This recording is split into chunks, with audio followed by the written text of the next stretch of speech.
Una nueva ley busca centralizar el registro de todas las organizaciones comunitarias del país. El 24 de noviembre, Camilo Trigueros, director del Centro Nacional de Registros, presentó la ley a los diputados de la Comisión de Salvadoreños en el Exterior, Legislación y Gobierno. Trigueros habló durante casi una hora sobre digitalización, trámites en línea y modernización institucional. Las personas que tanto a la Asamblea Legislativa como al Ejecutivo han seleccionado para un cambio de gobierno lo hicieron porque querían ver cambios y quería que rompiéramos esquemas y no creo que lo que buscaban era mantener las cosas iguales. La Ley de Registro de Personas Jurídicas, sumada a una reforma al Código Municipal, crea un nuevo registro y nuevos controles para las asociaciones de desarrollo comunitario, conocidas como ADESCO, a las que hasta ahora bastaba con inscribirse directamente en sus alcaldías. La centralización de la organización comunal no aparece en el vacío. Más de 20 instituciones que antes dependían de las alcaldías, desde servicios básicos hasta programas locales, han sido absorbidas por estructuras creadas o reformadas desde el Ejecutivo. Soy Graciela Barrera, es 29 de noviembre. Hoy en el resumen, la centralización de Bukele apunta a la organización comunal.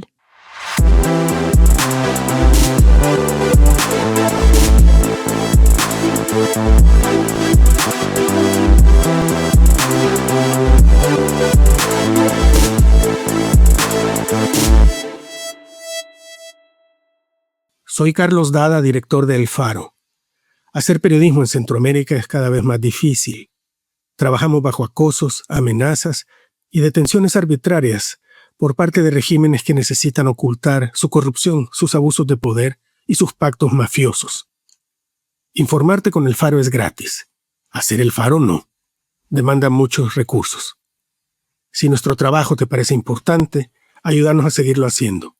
Uníte como suscriptor en nuestro programa de excavación ciudadana. Ingresa a apoya.elfaro.net. Gracias. Las dos piezas legislativas reordenan la forma en que las organizaciones comunitarias existen y se relacionan con el Estado salvadoreño. La Ley de Registro de Personas Jurídicas, enviada el 14 de noviembre, crea un nuevo sistema dentro del Centro Nacional de Registros, la oficina pública a cargo de los registros de propiedades, comercio, catastro y otros. El CNR ahora tendrá a su cargo la inscripción de personas jurídicas y dentro de él, una oficina exclusiva para organizaciones comunitarias, el Registro de Asociaciones Comunales, conocido como el RAC. Mientras que la reforma al Código Municipal cambia el punto de partida del conocimiento legal para las ADESCOs, que era dado por la alcaldía, ahora para existir jurídicamente deberán inscribirse o reinscribirse en el RAC. Las alcaldías podrán acompañar el trámite, pero ya no tendrán la última palabra. Las reformas también modifican las reglas internas. Se reduce el número de personas inscritas de 25 a 10, deberán actualizar cada año su lista de miembros, su directiva y sus estados financieros, y quedará sujeta a supervisión tributaria. El director del CNR lo resume así. Básicamente el registro de comercio muta o cambia a un registro de personas jurídicas. Esto es la visión de poder entonces integrar nuevamente, facilitar y simplificar el trámite de lo que las asociaciones comunales que hasta la fecha conocemos puedan llevar a cabo. Daniel Olmedo, abogado constitucionalista, nos explica el alcance legal de esta propuesta. Ya no sería competencia de las municipalidades autorizar a una ADESCO, sino que la última palabra la tendría el gobierno central a través del CNR. Eso es una debilitación de la autonomía municipal, pero eso es natural en un gobierno que tiene una visión de concentración del poder. En un gobierno con una visión así, la descentralización territorial no tiene cabida. Muy buena parte del cambio es exigencias para que se formalicen internamente las ADESCOs. Y eso es bueno, necesitaban formalizarse. Pero si eso no se hace con un proceso de acompañamiento y facilitación de trámites, eso puede desincentivar a los vecinos a que utilicen este tipo de organización social. Además, hay algunas exigencias que ni siquiera a las sociedades mercantiles se le hacen. Desde los territorios se ven otras posibles consecuencias. En los últimos años, con la eliminación del fondo FODES que financiaba alcaldías pequeñas, más responsabilidades han recaído en la SADESCO y los comités locales para las actividades que tradicionalmente han hecho. Gestionar proyectos de agua, caminos y obras pequeñas, como este puente en Puerto Ábalos, Usulután. En esta ocasión estamos reunidos aquí porque queremos aprovechar este momento para dar las gracias a las personas que nos han ayudado con algunas donaciones para este proyecto del puente. La razón por la que estamos haciendo el puente es porque el puente se quebró. La necesidad que teníamos de hacer un puente nuevo nos hizo que nos pudiéramos organizar. En los últimos años, el gobierno de Bukele ha trasladado funciones que antes eran de las alcaldías hacia nuevas entidades creadas desde la presidencia, como por ejemplo la Dirección Nacional de Obras Municipales, conocida como DOM, que asumió las obras locales, la Autoridad Nacional de Residuos Sólidos, que administra la recolección de basura, la Dirección de Mercados Nacionales y la Autoridad de Planificación del Centro Histórico de San Salvador, que decide por encima de la alcaldía qué se hace y no en el centro de la capital. En la medida de que las alcaldías ven sus posibilidades reducidas, distintas comunidades de El Salvador han tenido que resolver problemas urgentes sin apoyo estatal. Por ejemplo, en julio de este año contamos en un episodio del resumen que la alcaldía de la Guacamaya, Morazán, promocionó la entrega de un lazo para que la gente cruzara un río. Consultamos a Juan Ayala, representante de la ADESCO Santa Marta en Marcha, y esta es su evaluación de la reforma. Agregar que las reformas lo que van a hacer es golpear la organización comunitaria porque pues va a desaparecer muchas de las organizaciones porque no van a poder cumplir con todos los requisitos, ni técnicos ni financieros, y además de eso va a desmotivar a la gente que nada más tiene la voluntad y el deseo de pertenecer a una ADESCO para ayudar a resolver problemas que nadie más lo hace o nadie más se hace cargo de ellos. Según Ayala, hay un interés económico detrás del gobierno. Lo que se puede y lo que se llega a determinar es que lo que existe es un interés económico, es decir, que las ADESCO se conviertan en una especie de fuente para el gobierno obtener ingresos, ¿verdad? O otra fuente de ingresos para el gobierno, el Estado. No tiene nada que ver con mejorar el trabajo, porque pues a lo largo de los años tampoco es que las ADESCO hayan recibido recursos del Estado, ¿verdad? Más han hecho un papel de coordinar o gestionar, o más bien dicho, ha sido un papel de exigencia hacia el Estado, ¿verdad?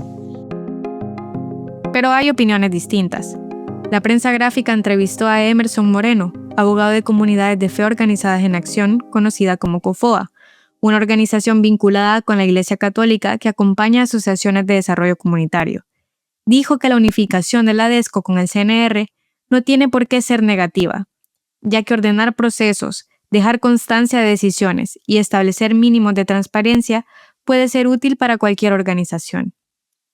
La propuesta de ley fue aplaudida y respaldada por los diputados del oficialismo. Una de ellas fue la diputada Sandra Interiano. Entonces, definitivamente hoy decirles a esas ADESCOs que hicieron su trámite inicial ante las alcaldías, pero que no lograron inscribirse ante el diario oficial, que hoy nuestro gobierno y nosotros como diputados también les vamos a dar la oportunidad que puedan legalizarse y de manera gratuita. En otras noticias, la Corte de Cuentas lleva 2 años sin publicar informes de auditoría según la prensa gráfica. En su portal de transparencia tampoco existen registros públicos de los juicios de cuentas en curso, a pesar de que la Ley de Acceso a la Información establece que estos procesos deben ser accesibles, incluso si aún están en trámite. El Fondo Monetario Internacional ha advertido que una Corte de Cuentas independiente y efectiva es clave para prevenir la corrupción, y aumentar la transparencia es uno de los requisitos del acuerdo con el fondo. Sin auditorías ni juicios visibles, resulta imposible saber si los investigadores encontraron algo. Un ejemplo es el juicio abierto en agosto de 2021 contra el exministro de Agricultura Pablo Anliker, donde se reclamaron $133 millones por compras sin respaldo. Entre las irregularidades detectadas estaban 20.4 millones en productos como leche, pollo y atún, de los que no hay constancia de haber sido entregados, pese a que fueron pagados. Las detenciones masivas y la falta del debido proceso han afectado de forma desproporcionada a las mujeres. Las condiciones en los centros penitenciarios, las muertes bajo custodia y la violencia institucional configuran graves violaciones a los derechos humanos. Asimismo, denunciamos el asesinato de Jessica Solís. Mujeres del movimiento de víctimas del régimen de excepción, conocido como MOVIR, ocuparon la esquina del Palacio Nacional, el mismo lugar donde un militar mató a Jessica Solís, para convertirlo en un espacio de denuncia el 25 de noviembre, en el marco del Día Internacional de la Eliminación de la Violencia contra la Mujer. La Fiscalía presentó al militar a un juzgado de San Salvador 18 días después del homicidio. El proceso penal tiene reservas siguiendo la misma línea que ocupó el oficialismo para hablar de este caso. Para conocer más, puedes escuchar en el episodio El disparo estatal que mató a Jessica. El grupo de mujeres regresó al centro histórico para insistir en que ese crimen no es aislado, sino parte de un patrón de violencia estatal que se repite bajo el régimen. Las mujeres de MOVIR manifestaron también lo que no aparece en los informes oficiales: torturas, partos en centros penales, agresiones como desnudez forzada, quemaduras, asfixias, ejecuciones simuladas y violencia sexual cometidas por agentes de la PNC y de la Fuerza Armada. Según su registro, al menos 25 mujeres han muerto bajo custodia de este régimen. Denunciaron otra carga silenciosa.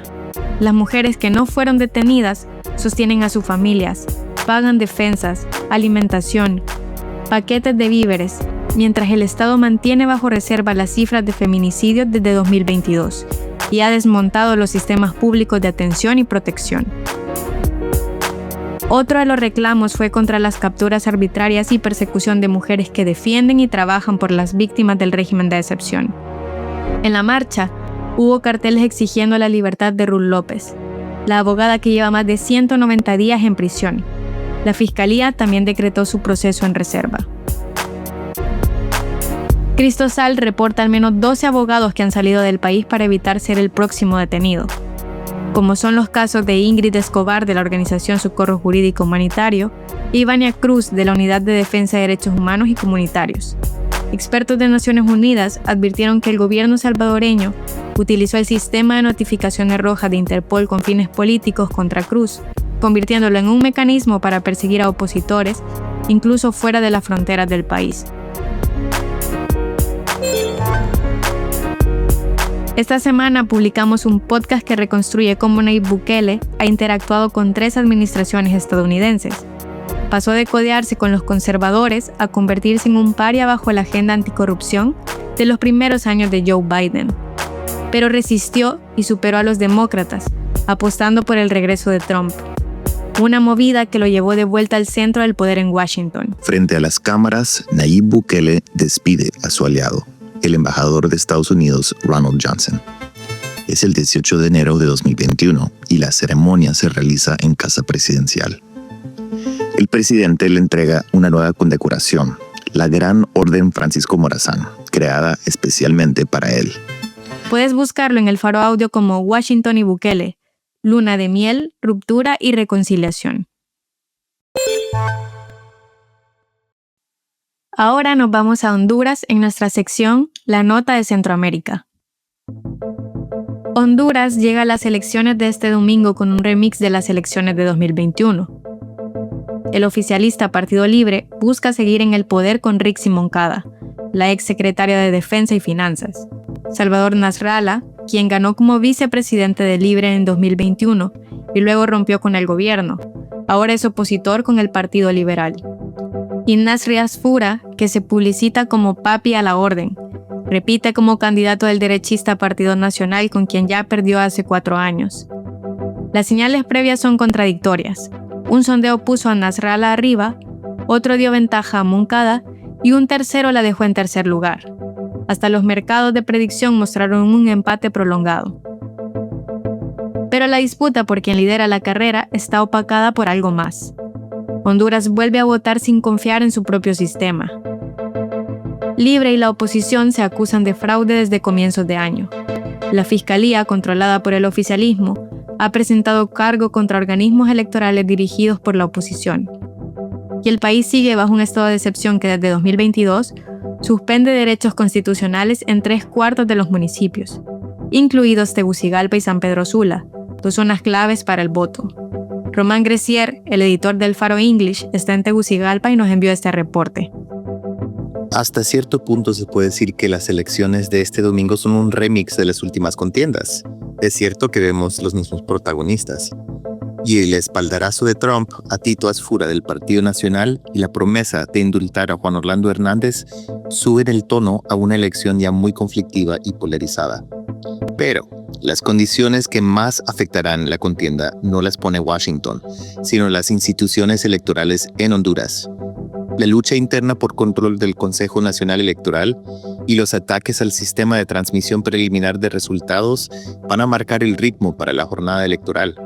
Hasta dónde las autoridades pueden cuidar el proceso y hasta qué punto los partidos están dispuestos a aceptar el resultado. Sigan las redes del Faro el domingo para ver nuestra cobertura desde Tegucigalpa. Aquí termina el episodio de hoy del Resumen, un podcast original del Faro Audio. Suscríbete en Spotify, Apple Podcasts o iHeartRadio. Este episodio fue editado por Nelson Rauda. El arte de portada es de Daniel Reyes. La producción de sonido y música es de Omnium.